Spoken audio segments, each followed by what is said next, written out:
So we are going to continue the narrative that I started. It begins with some advice I gave someone in real life. I wanted to see how it would go, and then I think what I might do is I might put it in some more thing, or like inside the larger. I'm reminded about Yellow Trick as an example of a very concise unit of bad faith behavior that I can watch out for. And though, so we get a little specific. I think I made a new voice. Let's see if it works. Did I?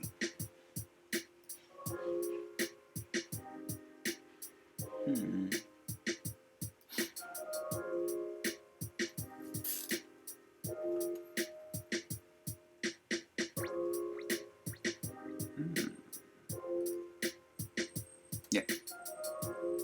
Now, let's. What did I put it in? Come on. This is a text to hips to speech.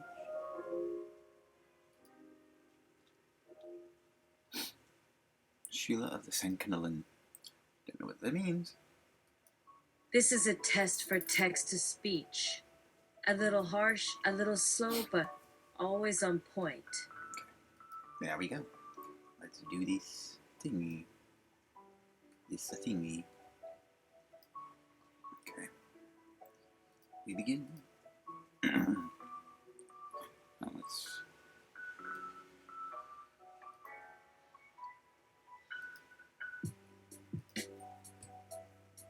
The system, the men in power, the corporations, the government, the military-industrial complex, all the things I had read about in books written by people smarter than me, but I knew were true because they made perfect sense even though they seemed impossible at times, like they were talking about another world entirely different from the one I grew up in, where grown adults would pay children to beat up their parents, or even kill them for their own personal gain, just to protect their power or their property or their future prospects, then deny it and try to silence them forever afterward. Which only proves how rotten and corrupt their souls already are without having to stoop too low to do such a thing. I've tried looking back over what happened during those early years before my mother left, and I've come to understand how little control any of us really have over our lives. We all make choices. But once you start thinking that everything is out of your control, that everything that happens to you is not merely predestined but inevitable, then there's nothing left to be done except life through each moment with grace. Because whatever may happen will certainly happen. So the best thing to do is be as prepared as possible to take the blows with as much dignity as you can muster, so the experience doesn't break you or rob you of hope. And if you choose to give up the fight, as my sister chose in order to survive, it still takes strength and courage and love and commitment to keep fighting and keep trying to better yourself, no matter how many times life tries to knock you down and leave you bruised and battered. It's hard for me to look at myself sometimes and accept this part of who I am, because I know I'm not who I want to be, but I don't think I'll ever be who I was either. I feel like I was a completely different person when I was younger than I am now. The older I get, the more I realize that I've become someone else entirely, a new kind of being, entirely unlike the old one I used to be. And I wonder, what would have happened to the real Lola had she stayed? Would she have continued to grow up feeling lonely and misunderstood until she could find her way home again on her own terms? Or would she have died alone in an empty apartment with too many bottles of cheap wine and too few friends? Either way, it wouldn't change what actually did happen here in this house with my family, so none of it really matters anyway.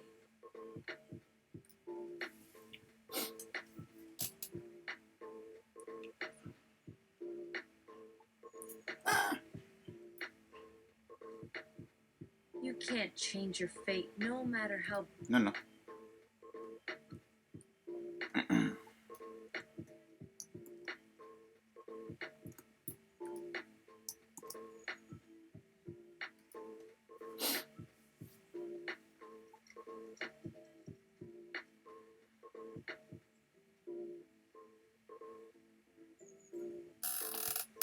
But something about knowing all these things has made me wish that we'd never gotten into the car together that day, or gone out to eat afterward, or stopped by my place afterwards, or kissed, or anything at all, because maybe then we wouldn't be where we are right now, but somewhere far away from each other instead, even though nothing could make any of us forget what's been done and seen here over the past 4 years, but time itself. Even if you gave up every single thing you love and everything you believe in forever in hopes of escaping your present situation, you still couldn't run fast enough, or fly high enough, or hide deep enough to escape yourself. So whatever happens next, I just hope it's worth it. In case you're wondering why I haven't included photos of him, I don't mean to imply that he wasn't there at times when I wanted to see his face, because it's possible there were moments when I didn't want to know what was on the other side of that door. But mostly the only reason is that most people prefer the company of others when they take their pictures, which isn't a bad thing since nobody wants strangers taking photos of them while they sit around and drink cheap wine and play video games. Not unless those people happen to be total fucking psychos and slashwar. Creepy pers who can barely keep their eyes off each other for more than 10 seconds. And even then, some folks would rather go through life with someone else snapping their picture than have no one at all doing it. But back to my point. My brother used to say that you shouldn't show weakness in front of your enemies. This sounds good in theory until you think about the implications of the phrase in the context of our family. Namely, that in order to survive, you had to become the kind of person who doesn't need anybody. And this might work if everyone around you actually behaved like this. If they too needed nobody. And it being alone and drinking cheap wine and playing video games counted as survival. But again, this isn't a perfect world we live in, and if you are prepared to do whatever needs to get done just to make it out alive on any given day, I wouldn't blame anyone for deciding against such a path, or for instead choosing to be vulnerable around their friends, assuming they could trust the same people to help them without hurting them. Especially since so many of us end up alone anyway after a certain age, even though we never planned for that. Maybe the idea behind the particular lesson has come full circle. This is something else Okay, my good. brother said once. Sometimes you got to pretend everything's normal. What he meant was that there are things happening all around you, but because there's no obvious danger involved, nobody stops to consider what's really going on. At least not right away, because why bother asking questions about anything that might sound crazy? This means that sometimes you'll see somebody walking down the street wearing an empty coat, which might strike you as odd enough to ask where their body went, and then someone will answer that their soul left their corpse long ago while still breathing air. Or some old woman carrying a bundle of sticks who looks more like she's headed into battle and hauling firewood home. And then Maybe you could have prevented this by being nicer or less angry, or maybe just making sure that he had a proper burial, or at least a proper coffin, before putting a shovel through his chest. Either way, the fact that he's back here now and hasn't asked for help doesn't mean that he wants for company, or that he's forgotten how much we used to fight. In fact, I suspect these ghosts don't want for anything except our understanding and maybe forgiveness for whatever mistake got them killed. I'm also fairly certain they wouldn't be here without good reason. And speaking of death, my brother once told me something about my grandmother which has always stuck with me. He said that when people die, they become the last people they were with.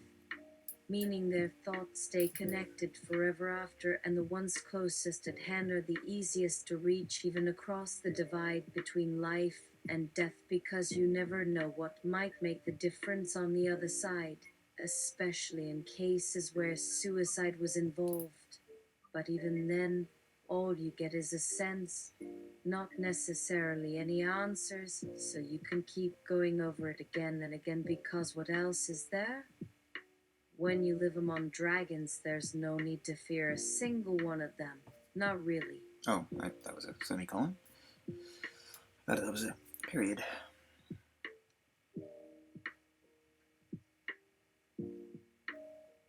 But you do have to worry about being eaten alive. Oh. There's a story I heard once about this boy who'd gone swimming in some river that had lots of fish. He went looking for his clothes afterward and found them chewed up into rags around the mouth of a crocodile. And this was supposed to be an easy place for kids to swim in. Not like those rivers where there are alligators waiting for your foot to slip off the bank. But still, there should have been somebody keeping watch or making sure nobody got too close or forgot themselves or didn't know how deep the water was. I don't like that as an ending. Like, we need supervision in our lives. What would happen if everybody did these things safely, minding their own business, leaving plenty of room between each other? Wouldn't we end up living our whole lives without ever seeing any dragons at all? One night, my brother and I were on our way home from a party with a bunch of our friends when my mother called out to us in her loudest voice, "Stay away, stay away." It turned out she'd gotten a phone call saying that someone wanted to talk to me about something important. My parents knew about my problems back then. They could tell I wasn't right and thought maybe talking about it might help.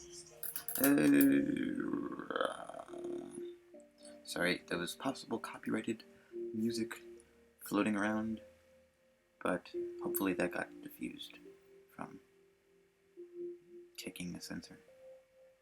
But the person calling hadn't said anything about it. Instead, he just asked what kind of music we listened to and told her not to let me leave the house until I talked to him.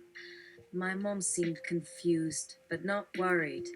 She assured me everything would be fine, and though it made sense that the police wouldn't have given out our number to anyone who wasn't legitimate, I couldn't shake the feeling that something bad had happened and I needed to find out Go and what. spend some time with Dr. Charlatan. So before my brother and I got in the car, I gave Mom one more kiss goodnight and went inside. A few hours later, I found myself sitting across from a guy wearing a suit whose face was obscured by a thick pair of black glasses, so dark you could barely make out his eyes through them. He claimed to work for a big corporation, but his hands were soft and his fingers kept moving over his laptop like his thoughts were elsewhere. At first, he seemed concerned about how long it had been since he'd spoken to me. But soon enough, he started asking questions. Did I live with my parents? Was I attending school? Had I seen the news lately? Then he showed me some pictures on his screen. Pictures of my classmates being carried from their homes in wheelchairs because their mothers' bodies had begun rejecting their own children's cells. My mind began racing at the possibilities, all of which ended up in death or brain damage or both. The man said he knew someone in charge and could get things taken care of if only I would do this for him. And once again I heard those words echoing back and forth in my head as they always did when I tried to convince myself that I shouldn't worry about something that sounded too terrible to be real. But I didn't say yes right away, even though it felt like a decision I might regret forever. I'm sure the man must have noticed that something was wrong, but he didn't seem overly surprised. In fact, the longer we talked, the more calm he became, and the more it dawned on me that the thing that made me uneasy wasn't the situation itself, but rather how unnerved I felt by the man himself. He never stopped looking at me, even when there wasn't anything interesting happening on his computer screen. He stared directly into my eyes while holding my gaze for what seemed like an hour straight before finally speaking. "So," he asked, his voice so quiet it was hard to hear him above the constant hum of machinery around us. "Did you take the job?" After leaving the house where our mother had worked, a dark blue minivan came screaming out of nowhere and sent her flying through its side view mirror, then onto the sidewalk. A moment later, two men got out, ran up behind her car, and started pounding on the windows. They looked angry enough to kill.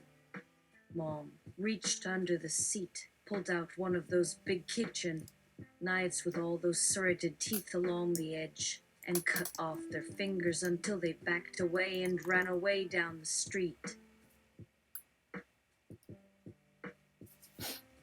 Simpler times.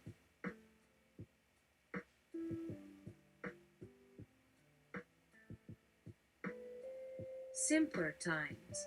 We lived in that neighborhood because that's what you do if your parents are both doctors who don't have time for childcare. It was nice. It was safe. It was boring. Until that morning. That afternoon, actually. And I guess it would be accurate to say we were lucky it happened there instead of at home or school, but let me assure you there wasn't much luck involved at all.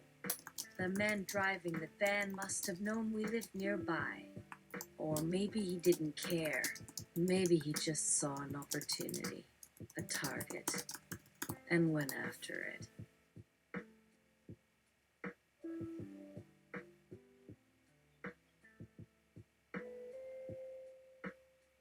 We were baffled why Mom kept those fingers along with our baby teeth.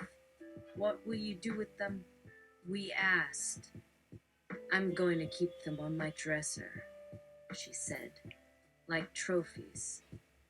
Mom never talked about the accident and refused to get a lawyer to take the case to court, saying the insurance company wouldn't pay anyway. She did try to sue the driver, but since she'd been carrying a knife, the judge decided the whole thing was her own fault, which is kind of like not blaming anyone when someone dies in a car crash. I don't know if she even knows the guy is still alive.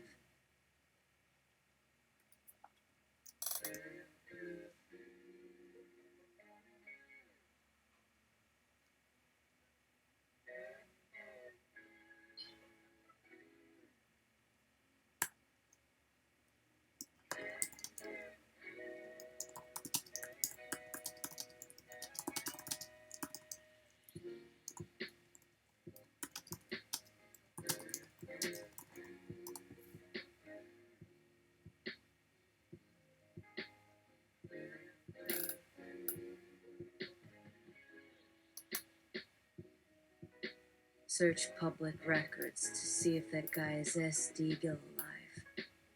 He is. He's 34 years old and lives near you with his wife and 3 children. Check arrest record for charges related to driving under the influence duty. He's been arrested twice for drunk driving and one other time for assaulting an officer who tried to stop him for speeding. Both times he spent 21 days at Rikers Island. His license has been revoked for 5 years, and he'll be out in April of 2032 after completing community service at a soup kitchen in Harlem. Search for incidents involving the van in question. A couple of months later, Mom got another job.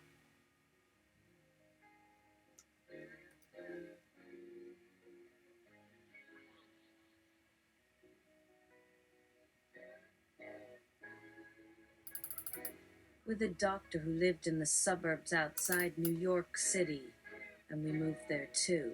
What? It was a nice house, big enough to hold the 3 of us comfortably with plenty of space to play in, but small enough to make it easier to keep track of what everyone was doing. There was even a room with our name on it. That kid's room. That's where my sister slept until she graduated from high school. Then it became my bedroom. Mom still worked the same long hours, which meant my brother and I were on our own all day.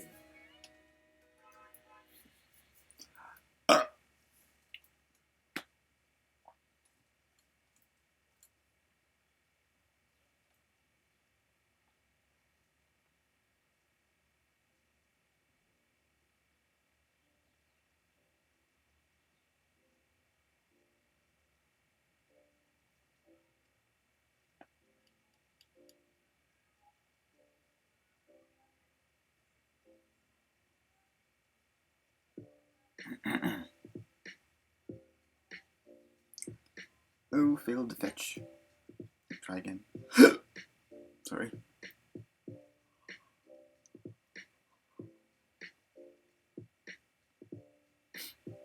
She always said this is when you learn how to do things for yourself. But we weren't Sink or learning swim. anything except that when something goes wrong or breaks down, you're alone and helpless without her around to fix it. There was nothing dangerous about the neighborhood. We could have walked through any part of town at night and not had a single worry. It was a peaceful place where parents trusted their children to go out into the streets knowing they'd be fine. Even though we did get lost sometimes and We needed decided help to break that finding our way stereotype. home again, nobody ever hurt me. Or anyone else either, as far as I knew. This didn't stop Mom from telling us horror stories about child molesters and pedophiles lurking in every shadow, waiting to snatch away our innocence before we even got started on adulthood. I'm sure most kids hear these sorts of warnings growing up and ignore them because if there wasn't any truth in them, why would anybody bother warning you? Yet here I am now, nearly 30 years old and still believing there's danger everywhere.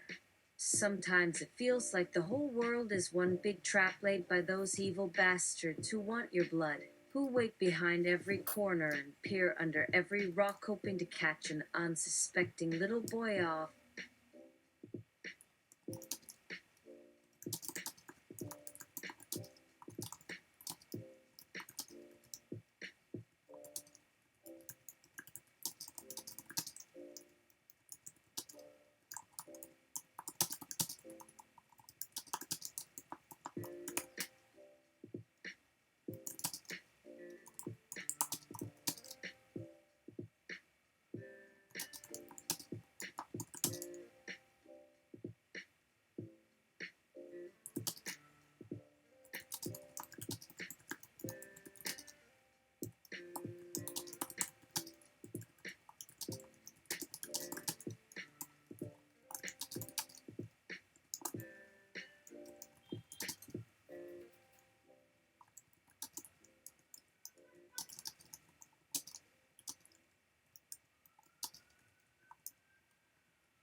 Oh, wait.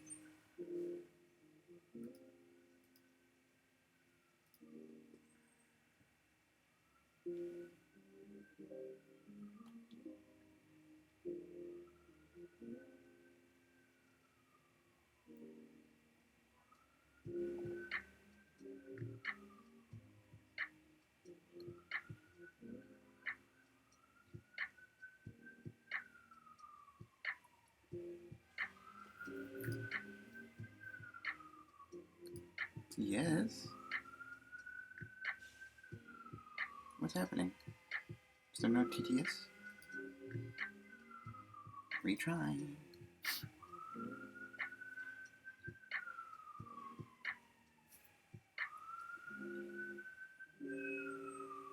But now the evidence is in. It's rarely strangers, but the trusted family and pillars of community that pluck off a large number of the younger generations, hijack their desire maps for themselves, and eventually leave them to sink or rarely swim. I don't know how much longer I can keep swimming against the current of doubt and disbelief. If I let myself believe everything I learned about this world being corrupt with devils masquerading as men, then I'd have no reason to hold on to anything at all. What kind of life do I have left outside this shell, this body encasing me inside its prison walls? A small, weak mind wrapped in flesh held together by muscle. tendons and bones. It's been so many years since my last real job, and each passing month brings me closer to losing the ones I still manage to work. But even without a steady paycheck coming in, there are things I must protect. My computer skills, the privacy of my thoughts, even my sense of humor. They're what make me different from everyone else around me. And even though I've stopped looking out for them entirely, I've kept them safe all these years while fighting back tears over broken dreams. What the fuck? My eyes snap open from a dead sleep into pitch blackness.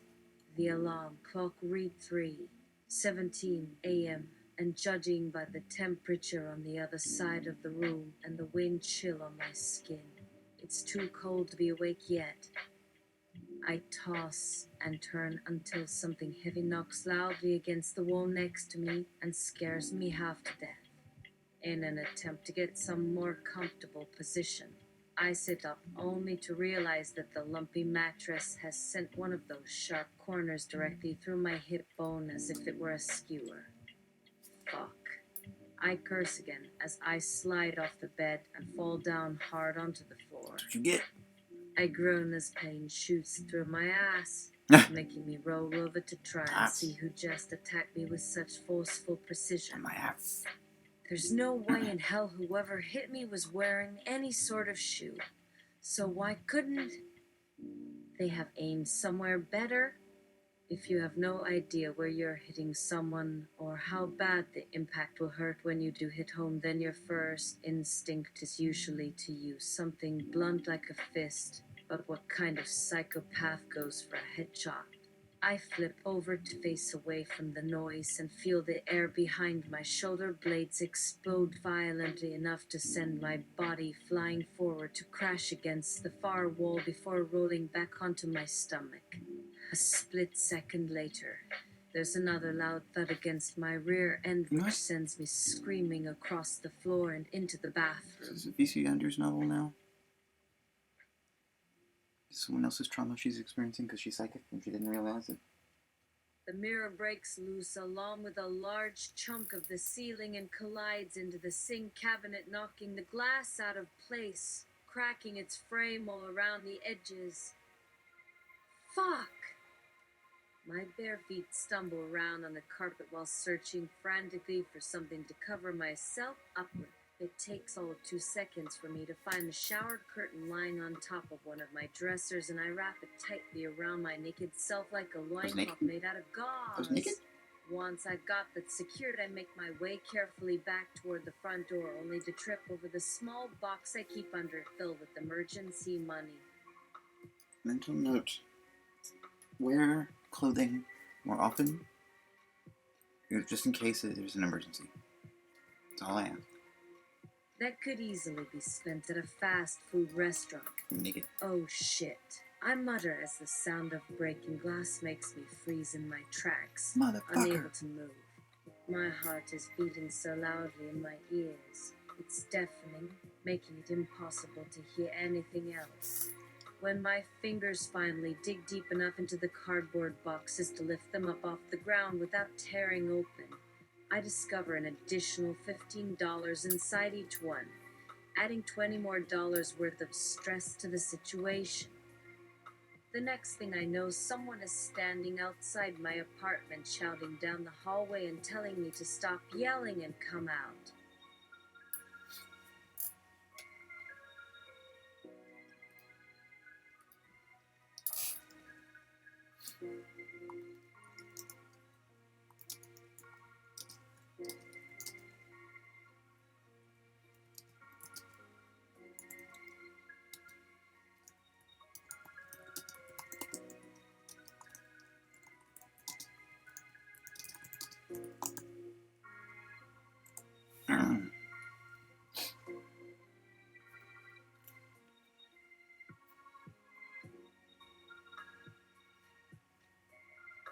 Don't tell me what to do, you gelatinous prick.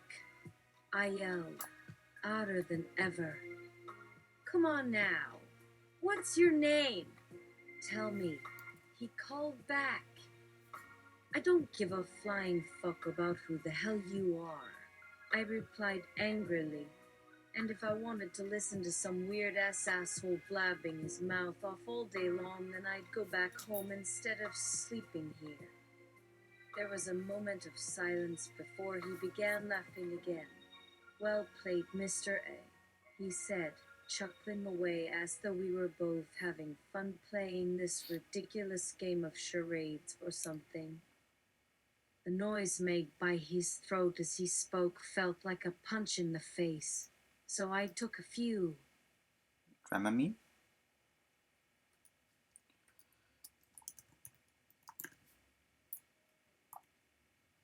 I don't know. I propose nothing. That's just the only pills I had left.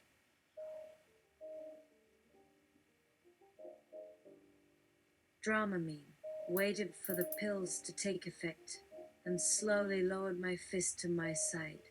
When my breathing slowed down to a steady rhythm, I found myself staring up at the ceiling above my bed. My gaze followed the cracks that had appeared after years and years of water damage and other wear and tear that no one else could see but me. The only person left alive who cared enough to look at them anyway. You know you can use our bathroom whenever you need it, right? What makes you think there is anything wrong with mine? I asked, keeping my voice low enough not to wake him up.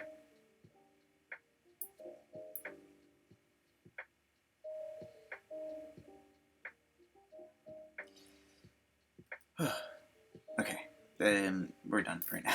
So I'm gonna edit this down to just that essential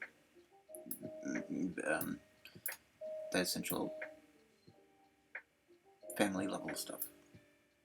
And when it gets to those particulars, I'm gonna keep those out because it's too much. I like